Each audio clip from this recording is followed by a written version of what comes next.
Today, we're talking about something I hear all the time from clients and bloggers who want to get the most out of their SEO, but something's just not working. And it's that they've been publishing blog posts for months, maybe even years, but they're just not showing up in Google. And they want to know what they're doing wrong. If you're sitting there nodding your head because your blog posts seem to be invisible to search engines, you're in the right place. Because simple problems deserve simple solutions, and I'm going to share these 3 incredibly common issues that might be keeping your blog from ranking and exactly how to fix them, like today. Essentially, in the next 10 minutes, you're going to know exactly what to check and how to make adjustments that can make a huge impact on your search visibility in your blogs. Before we dive in, make sure to hit that subscribe button and notification bell so you don't miss my weekly SEO tips. I promise they're good ones. And if you're watching this and thinking, I just kind of want a checklist to follow, I've got you covered. Check the description below for my free SEO blog post checklist that walks you through everything you need to optimize your post for Google. All right, let's get right into it. Here are the 3 most common reasons your blog posts aren't ranking on Google yet, and the simple fixes for each. So the first reason your blog might not be ranking is that you're giving too much information at once. And I know this is going to sound counterintuitive because I always say provide value and you want to not gatekeep information.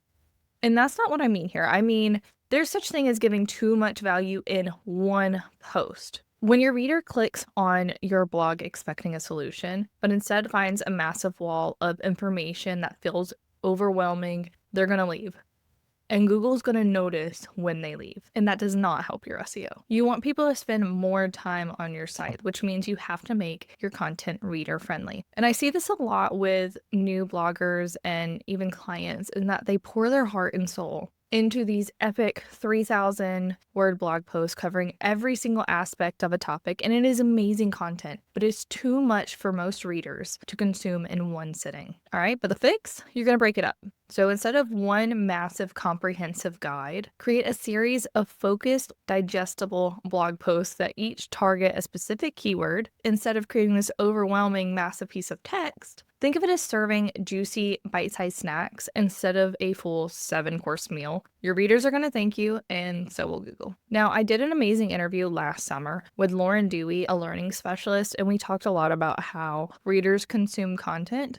And I'll have that link down below as well. So the second reason your blog posts aren't ranking is that you likely skipped proper structure, which means both Google and your audience are confused about how to read your content. Headers aren't just about like making your blog look pretty and clean and organized. So header 2s and H3s, header 3s, tags are crucial. Also, it provides skimmers the opportunity to find the information that they need quicker, making your user experience better. And user experience is essentially how people interact with your website. So if they're having a good time and they stick around, that's good user experience. And if they're like, oh my gosh, I can't navigate anywhere, I can't read anything, this is just overwhelming, or I can't find what I need, that's a bad user experience because they're going to leave your site. So the simple fix for the lack of structure is that you're going to use your headers and use them correctly. So your header 1 or H1 is your post title, and you only need one H1 per page. Then you're going to use your H2s or header 2s to make your main section, so to essentially break up your text. And then your header 3s is going to be if you have like a list or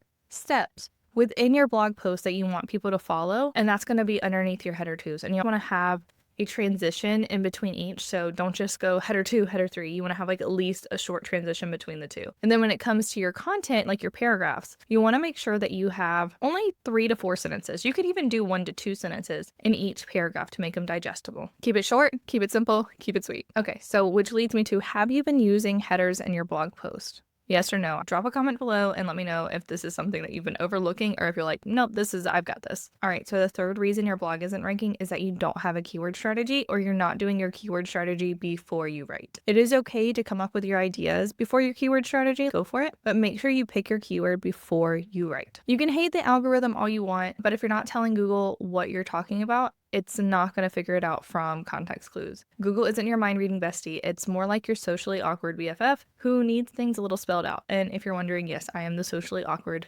BFF, and I do need things to be spelled out for me. This becomes a problem when we have to take our people from problem to solution. So problem is why they're searching, solution is us and our solution.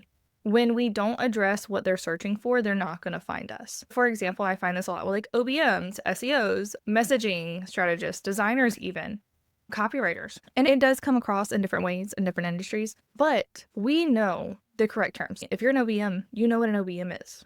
But the people who need an OBM might not know what an OBM is. The same with a copywriter or a messaging strategist. They might know, okay, this is an issue that I'm having. People aren't converting, or the wrong people are converting. As a messaging strategist, know that it's likely in their messaging, but they don't know that.